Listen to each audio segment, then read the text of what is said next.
toda la información y sacarnos todas las dudas. Pero antes, Juani, tenemos un informe. Así es, tenemos un informe para hablar de, repetimos, lo que dijo la ministra de Salud, Carla Bisotti. La segunda ola es una posibilidad concreta. Lo vemos y ya charlamos. Nosotros no tenemos ninguna duda que tenemos una segunda ola por delante. No es una posibilidad. Le ha ocurrido a todos los países del mundo. Yo espero no tener que tomar o que sugerir desde mi posición un retroceso a fase 1 en 2 semanas. En medio de la suba de casos diarios de coronavirus en Argentina, el gobierno analiza una batería de medidas para ralentizar los contagios. Ayer se registraron 8.300 positivos nuevos de COVID-19. Sin embargo, desde el Ministerio de Salud de la Nación descartaron restringir la circulación otra vez. Otro aspecto que se sigue de cerca en Argentina es la situación epidemiológica en distintos países de la región. Estamos viendo de vuelta los países de la región que se saturan los sistemas de salud. En la segunda ola de Europa se saturaron de vuelta los sistemas de salud. Así que nosotros tenemos de vuelta el mismo desafío que tuvimos el año pasado. En las últimas horas, el presidente de Uruguay anunció el cierre de escuelas y oficinas públicas. Dijimos que para adelante todo lo posible y para atrás todo lo necesario. Hemos tomado medidas que tienen como centro reducir la movilidad. Si bien desde el gobierno nacional no confirman nuevas medidas restrictivas, los especialistas insisten en que es necesario tomarlas. ¿Estamos ante la segunda ola? ¿Será necesario quedarnos en casa nuevamente? Bueno, a ver, de medidas restrictivas hasta ahora lo que sabemos es que desalienta los viajes obviamente al exterior. Si volvés del exterior, igualmente te tenés que pagar un hisopado y van a controlar de una forma mucho más contundente a las personas que vuelvan para que hagan la cuarentena. No se van a tener que pagar un hotel, no van a tener que ir a un hotel a aislarse, pero sí van a controlar desde el Estado que vos cumplas la cuarentena y está desalentado viajar. Recuerden lo que está pasando en Brasil, en Uruguay, en Chile. Estamos en un momento para cuidarnos. Exactamente, es ver lo que sucede a nuestro alrededor. Los países limítrofes están en situaciones críticas, aumento de casos muy fuerte y cierre total en algunos lugares. Bueno, Río de Janeiro, San Pablo, digo, lugares que están pasando por un momento muy crítico. De hecho, Juan, y ayer hablaba con un médico que trabaja, un médico argentino que trabaja en un hospital en Brasil y nos contaba que tienen que atender a los pacientes en los pasillos, que han tenido que... Esa escena dramática a la que Argentina nunca llegó ni quiere llegar, de tener que elegir a quién darle una cama. Bueno, en Brasil, en algunos lugares de Brasil ha pasado y por eso la preocupación acá en la Argentina de las autoridades sanitarias. No es para alarmar, pero sí para que tengamos en cuenta que nos tenemos que volver a cuidar y no relajar. Bien, vamos a analizar este tema desde los dos lados. Primero desde la infectología, primero también, y desde el lado de la psicología. Sí, por eso tenemos a Elena Obieta, infectóloga, que ya ha salido en altavoz varias veces y gentilmente está con nosotros. Elena, buenas tardes, ¿cómo estás? Y también estamos con Pablo Melicchio, o Melichio, vos me corregirás, Pablo, que es psicólogo. También para Gastoncito la otra vez le preguntaba a un infectólogo, bueno, ¿cuándo termina todo esto? Porque también nosotros nos vamos preocupando, es el cuento de no acabar, aparece una cepa, la otra. ¿Cómo también desde las emociones llevamos adelante todo esto? Buenas tardes a los dos. Hola, ¿qué tal, Cata? ¿Cómo están? Bueno, si te parece, Elena, arranquemos con vos haciendo un panorama general de dónde estamos parados acá en la Argentina. Mira, estamos parados después de un año de no haber podido aflojar con la cantidad de casos y ahora de nuevo subiendo esa meseta alta hacia una enorme cantidad de casos. Ayer solamente 8.300 casos nuevos, con más de 120 personas fallecidas en 24 horas. Entonces, esto realmente nos tiene que hacer pensar que no solamente a nosotros, porque tenemos así un sino, una maldición, sino realmente a nivel mundial, todo esto nos tiene que hacer repensarnos en una realidad que no queríamos tener, y para eso está el psicólogo, y tenemos que adaptarnos como podamos, y no podemos después de un año relajarnos y decir, bueno, basta, estoy podrido, no me cuido más y que sea lo que Dios quiera, porque fíjate, se introducen cosas nuevas, cepas nuevas y demás. Claro. Elena, todavía lo que decía Cata, era que el gobierno lo único que hacía era desalentar los viajes al exterior, les aconsejaba que viajen ante viajes que no son esenciales. Digo, Controlen las fronteras controlen las también, fronteras, a los exactamente. camiones. ¿Cuáles son las medidas que debería tomar el gobierno o con lo que hizo hasta ahora con desalentar los viajes al exterior está bien? Mira, te voy a poner ejemplos del cotidiano, si te sirve. Ujú. Un chico joven hace 10 días vino al hospital a pedirme la vacuna para la fiebre amarilla porque viajaba a Brasil. ¿Perdón? O sea, vivís en un termo, no lees el diario, no ves los noticieros. Estaba más preocupado por tener su vacuna para la fiebre amarilla que por el COVID. Y se iba con 4 amigos, pepe, a buceos. Y después cuando volviera, ponele, si se iba con la vacuna de la fiebre amarilla, iba a volver probablemente o quizás con una cepa que introducida en cualquier comunidad, no solo en la Argentina, es más contagiante, probablemente más peligrosa, y después vemos que esto ya pasó. El caso de Córdoba, un chico joven, no porque era un mal chico, digamos, no por mala persona. No se Pero entiende llega, por un lado también, Elena, lo que no vos decís. se No se puede creer que no tengan familiares o amigos en el que le diga, che, hermano, mirá, ¿no ves lo que está pasando en Brasil? ¿No te parece que puedes posponer este viaje? Bueno, pero también no ha soy yo habido quien dirigentes puede que se juzgar. van de viaje a También, Brasil, ¿no? sí, el jefe de gobierno porteño, Horacio y Rodríguez Absolutamente. Larreta se fue para Brasil. Pero de todas formas, por eso digo, no está en mí, ni en mi ánimo, ni en mi función juzgar No, desde ninguna ya, por conducta supuesto, humana por lejos de supuesto. ello. Lo que yo te digo es que un chico vuelve de Brasil, ¿sí? Y no se testea, no se aíslan sus contactos estrechos, y de ahí es un desparramo de virus, del mismo que ya teníamos, o de cepa Manaus, o de cepa Guayaquil, ¿qué más me da? El punto es que tenemos que seguir insistiendo, y lo que vos mencionabas hace un rato del control de los camiones, por ejemplo, Sí. es muy importante. Digo, tenemos que repensarnos porque esto va a seguir.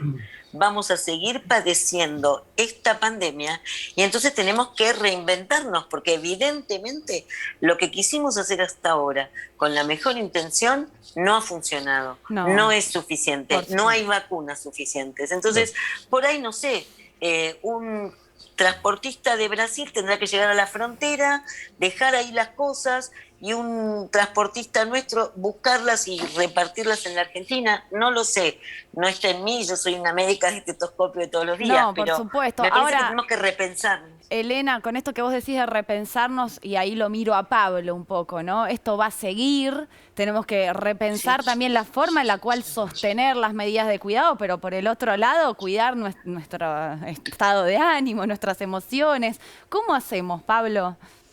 Hola Cata, hola Juani.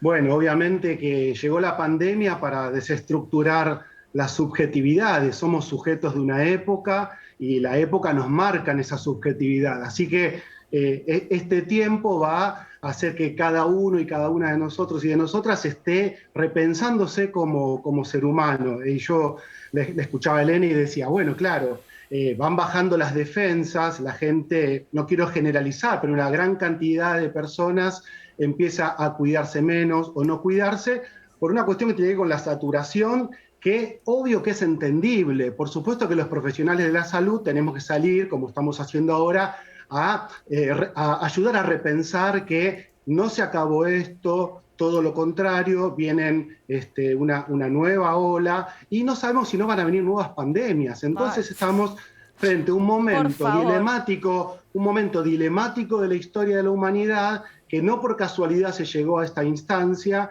Y a mí me parece que esa cachetada que dio y que da el COVID-19, más otras problemáticas de injusticias sociales, más otras problemáticas ecológicas, es el momento para repensar, bueno, ¿qué ser humano estamos construyendo, no?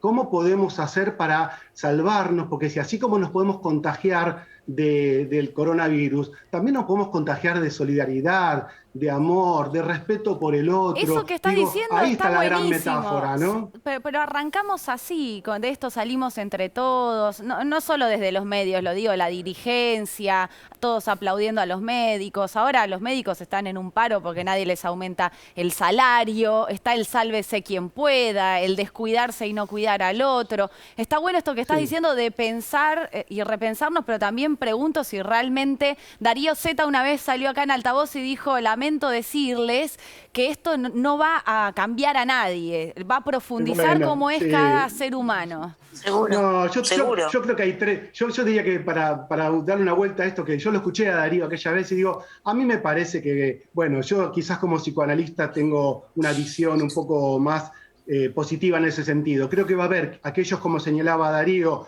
que va a potenciar sus patologías psicofísicas, ¿no? Porque de hecho hay mucha gente que entró con patologías físicas a la pandemia y se potenciaron, por ejemplo, las problemáticas pulmonares y otras que la doctora después nos puede aclarar. Después va a haber gente que esto la va a hacer que se sienta un poco mejor y que se repiense, y están los indiferentes. Digo, el ser humano es muy diverso y es genial saber que hay una diversidad. Hay que contagiar de positividad y saber que nos tenemos que ayudar entre todos y todas, porque si no, esto va a ser muy grave, como lo es en Brasil, por ejemplo. Yo pienso en el que está solo en la casa, Pablo, en el que quizás vino del interior a la ciudad de Buenos Aires, volvió a empezar, o cualquier ciudad, y no tiene tanta compañía alrededor. O un adulto mayor. O un adulto mayor, o quien sea, y se habla de la segunda ola como una posibilidad concreta. Se ha hablado en octubre, en noviembre, diciembre, se hablaba de la segunda ola, pero no era tan fuerte como en este momento. Y ahora, al parecer, se viene cada vez más fuerte, se viene cada vez más heavy, y no sabemos qué es lo que va a pasar en cuanto a medidas restrictivas. ¿Qué pasa con esa persona? ¿Cómo puede afrontar esta situación cuando le dicen otra vez, che, no, mira, hasta acá? Sí, a mí me ha pasado después de salir en algunos medios, de hecho, en un medio amigo salí temprano, una madrugada, y me contactó un montón de personas, pero un hombre mayor de 65 años que estaba en una pensión solo, una pensión en una habitación interna sin ventanas.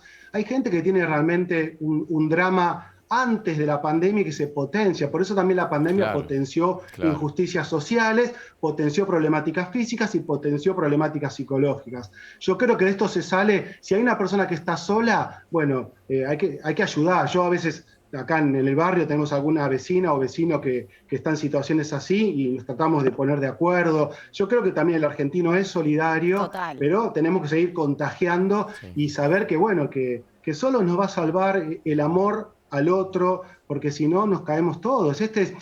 Digamos, estamos acompañándonos hacia una caída estrepitosa de la humanidad, o entre todos y todas nos podemos salvar y hacernos mejores humanos, yo creo. Total, ¿no? Pensaba en nuestros compañeros de acá del programa de La Poderosa, que han organizado estas campañas donde han ayudado a vecinos de distintos barrios populares del país, contagiar conectividad, contagiar potabilidad, pensándolo desde lo positivo y de dar una mano en lugares donde no llega el Estado. Ahora, Elena, contanos un poco sobre las nuevas cepas que están circulando. ¿Ya se sabe si hay circulación comunitaria, por ejemplo, de la cepa de Manaos? Sí, todavía no sabemos en qué porcentaje, pero ya hay gente que ha sido diagnosticada con una PCR positiva y que en distintos nodos que tenemos el centro, digamos, el consorcio país que se ocupa de identificar las cepas, de saber exactamente el DNI de esos virus que están circulando, han podido decir que gente sin antecedente de viaje tenía la cepa británica, la cepa Manaus. Entonces, tomando el guante yo también soy una optimista irredenta, y entonces creo que, a ver, acá tenemos que decir, bueno, ¿qué es lo que yo puedo hacer? Cada uno de nosotros como sujetos, ¿sí? Yo puedo seguir yendo al hospital, trabajando amorosamente, cuidándome para cuidar a mis pacientes, para cuidar a mis afectos, ¿sí? Yo ya estoy vacunada, yo sé que no voy por ahora no voy a tener enfermedad grave ni morir por COVID, pero todavía no sabemos si yo puedo tener el virus y transmitirlo. Por tanto, yo me sigo cuidando todos los días y sigo usando barbijo y me sigo lavando las manos y abro las ventanas en cualquier lugar donde entro y trato de transmitir de la manera más simple y cotidiana que podamos este tipo de mensajes que yo sé que ya llega a un punto que es aburrido y que todo el mundo lo escuchó, pero de algún modo tenemos que parar la pelota y empezar de nuevo y decir, nos tenemos que cuidar. Hasta tenemos un 0,3-0,4% de la población vacunada, ¿sí? Yo miraba hoy cifras, Alemania tiene el 4% de su población vacunada, y es Alemania, ¿sí? Nosotros tenemos el 0,3%, entonces, hasta que no tengamos al 70% de nuestra población objetivo vacunada, y ojalá que las vacunas que tenemos sigan sirviendo para estas nuevas cepas circulantes, tenemos que seguir cuidándonos. Claro. Y esto es un acto de amor, es un acto de solidaridad, es un acto de ciudadanía, de decir, yo me cuido por mí, pero yo soy joven, no me importa, es una gripecita. No, señor, me cuido por mí y me cuido por los demás. Y de paso por el personal de salud, porque tenemos entre un 50 y un 55 y pico largo por ciento de camas ocupadas en las terapias intensivas. Eso, 50%, arriba del 50% ya de camas ocupadas. Sí, 55% de camas ocupadas en terapia intensiva. Y estamos a fines de marzo.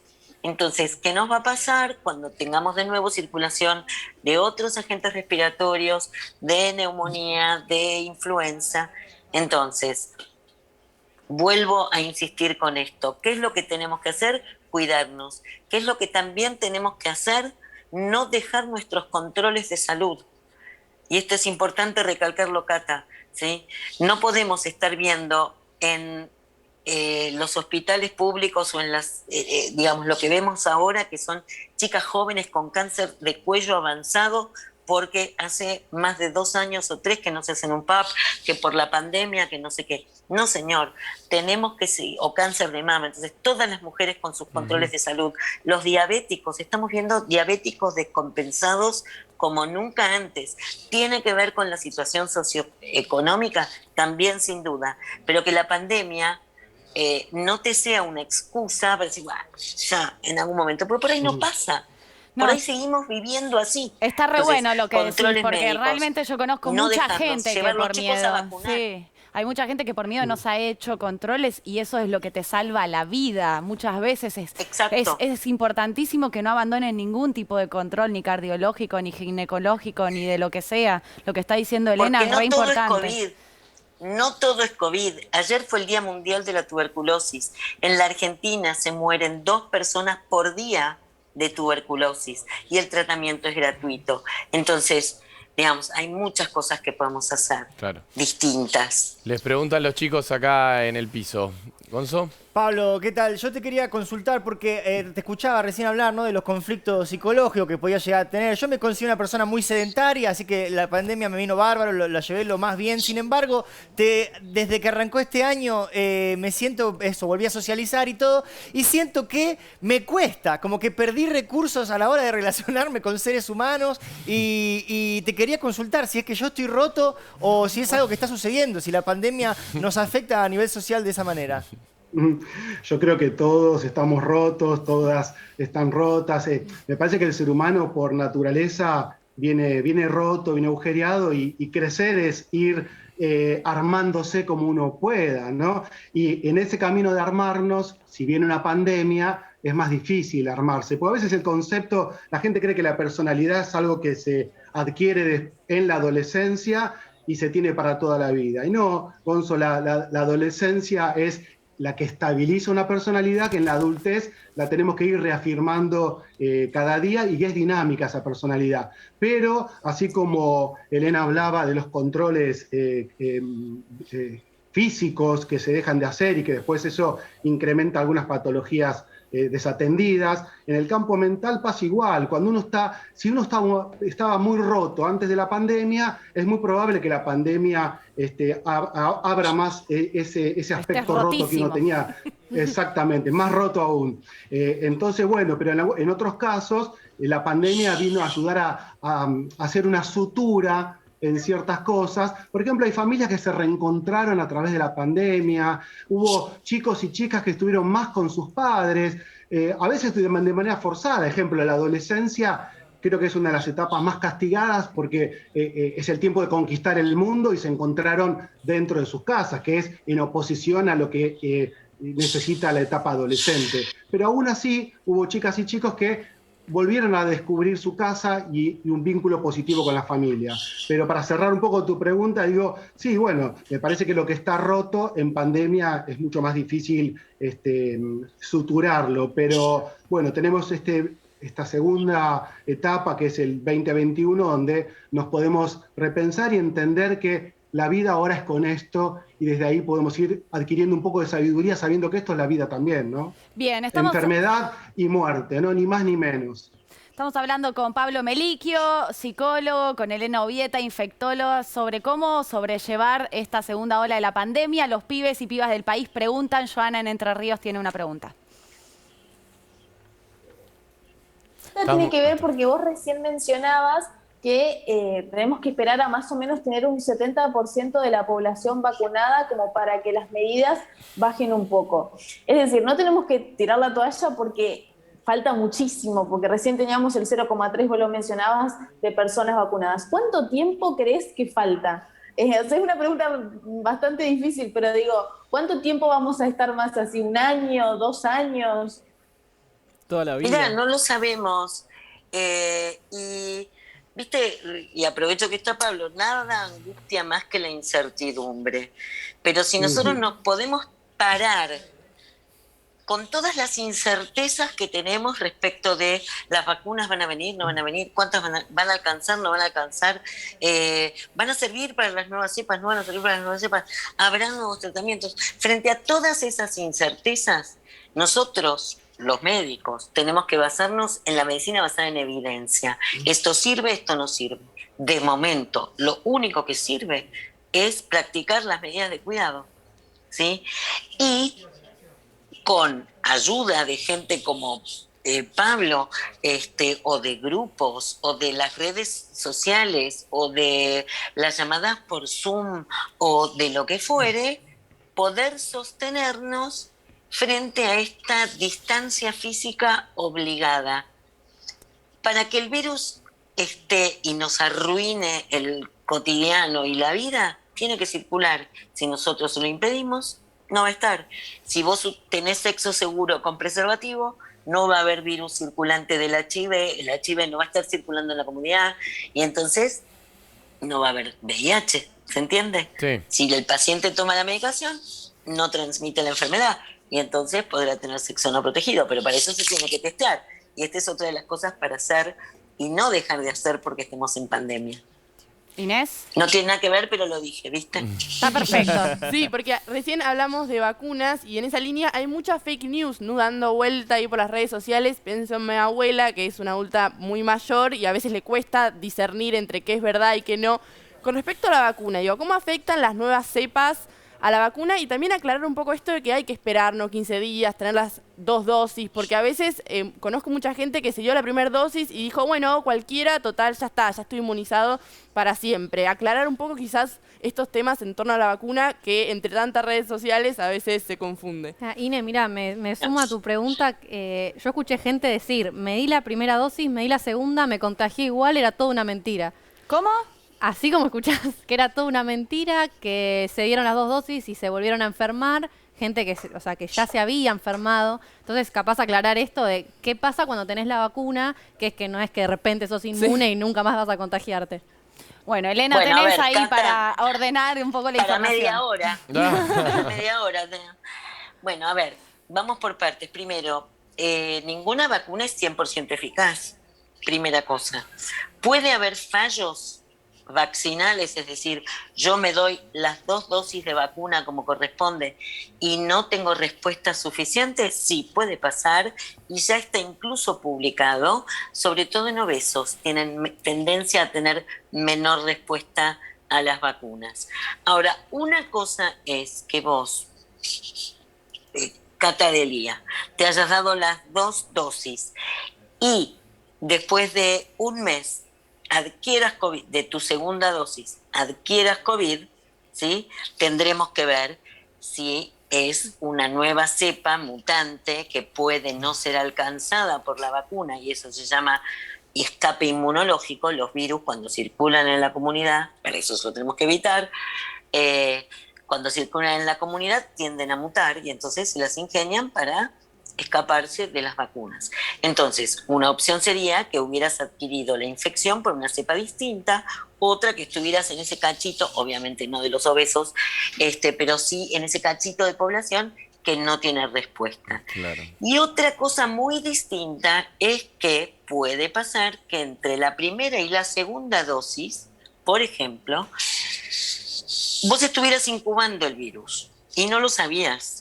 ¿Sí? Los primeros 2, 3 días no tenés ningún síntoma, 4 días no tenés ningún síntoma, vas a recibir tu segunda dosis cuando tenés el turno, ¿sí?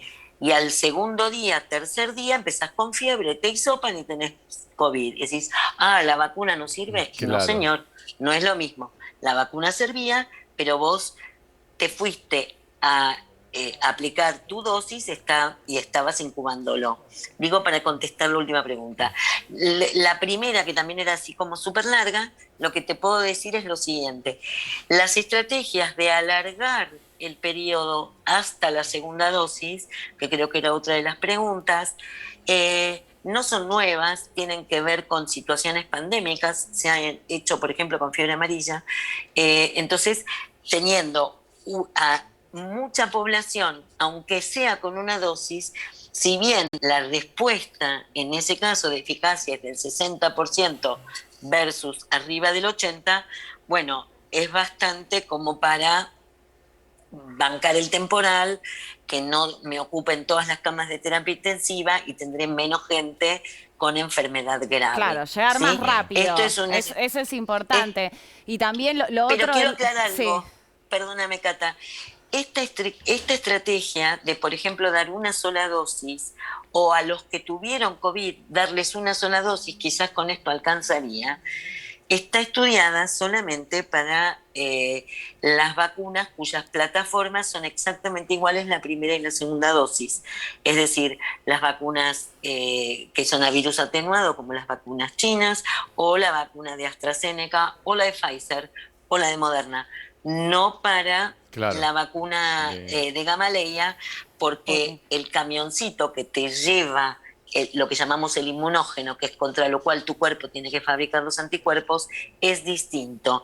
Entonces, frente a esta distinta manera de presentar el antígeno, que es contra lo que yo tengo que fabricar los anticuerpos, no hay evidencia suficiente que diga, bueno, con una sola dosis de la Sputnik, bueno, podemos vacunar a todo el mundo y nos quedamos como tranquilos, porque en esto sí no hay evidencia suficiente. Claro. No sé si te contesté. Impecable, Elena, impecable. Clarísimo. Y a las amigas de la abuela de Inés, que se sigan cuidando aunque se hayan vacunado con la primera y con la segunda dosis, por favor. Pablo, Elena, les agradecemos muchísimo el contacto. Gracias por charlar con nosotros y los jóvenes del país. Gracias.